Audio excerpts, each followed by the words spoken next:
In this video, we're going to talk about the rule of thirds. Is this the rule of thirds?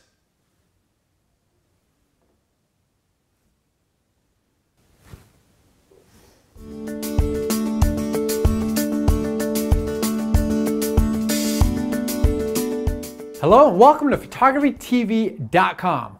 During this episode, we're going to talk about framing and composition and the technique known as the rule of thirds.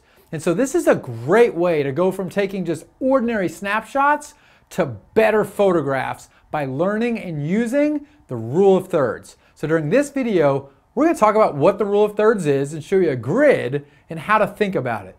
Second, we'll talk about the importance of just keeping it simple and having it in mind when you picture.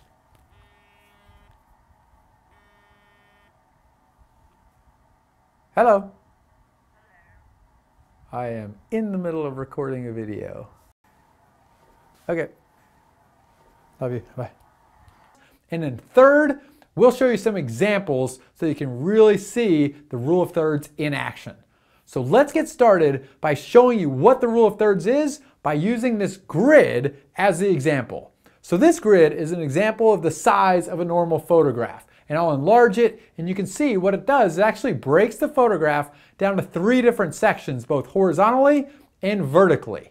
And so if you think about your photograph having these different sections, when you're composing it, you want to think about what is going on within the photograph in each one of these thirds. And I'll actually use this video as an example. Take a look at this video, put the grid over it. You can see I'm using the rule of thirds. I'm slightly off center on one of the lines for one of the thirds, which allows me to have a little bit more openness on this side of the screen so I can put up images or grids, text examples. This is just a simple example of using the rule of thirds, having the subject just slightly off center in one of the lines, the thirds, and then using the rest of the picture to tell the additional stories. So this video is a simple example of it. Be aware of that, and that's really what the second point is keep it simple. A simple way to start implementing the rule of thirds immediately into your photographs is just taking your subject and moving them slightly off center. Try not to put them right in the middle of the frame. A lot of times there's not interest in doing that. Take a look at this quick example. Here's Ethan at Epcot. He was looking at the map. In the first picture, he's right in the middle of the frame. It's still a decent shot, it's a good candid shot, but he's right in the middle of the frame. Take a look at how the photograph improves when you put him off center a little bit into one of the thirds. What it does, the reason it improves it is now I've got a little bit more depth in the scene, a slightly different angle in the picture because he's off center. So that's the simple rule. The way to start implementing this immediately is take your subject and just move them slightly off center onto one of those lines within the rule of thirds. And so here's the last part where I'll show you some additional examples, different ways to bring the rule of thirds to life so you can see it in action. Here's Haley shooting a water gun. I think this is a really classic example of the rule of thirds because she's on one side of the frame, but the rest of the frame, because you still want interest in the rest of the frame, you've got the water gun going across the frame, you've got the water shooting out of the frame, so it's a great use of that section of the photograph, but she's not right in the middle, she's off to the side using the rule of thirds.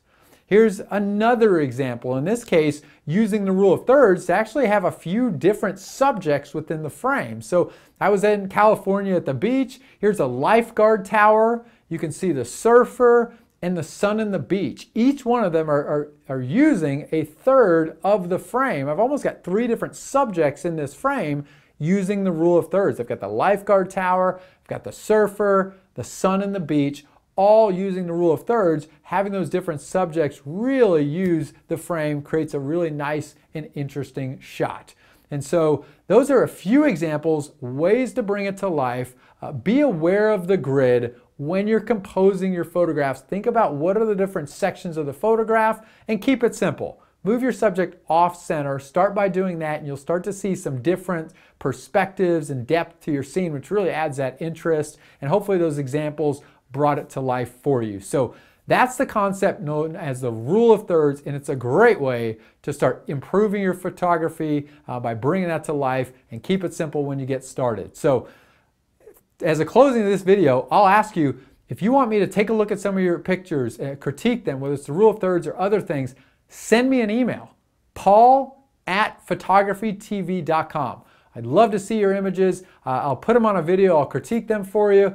Send me an email. I'd love to hear from you with any other questions or thoughts as it relates to the videos you're watching. And just on that, please subscribe to the YouTube channel for photographytv.com. If you've already done that, thank you. We love you for that. If you haven't, do it now so you can stay up to date on all the videos coming out.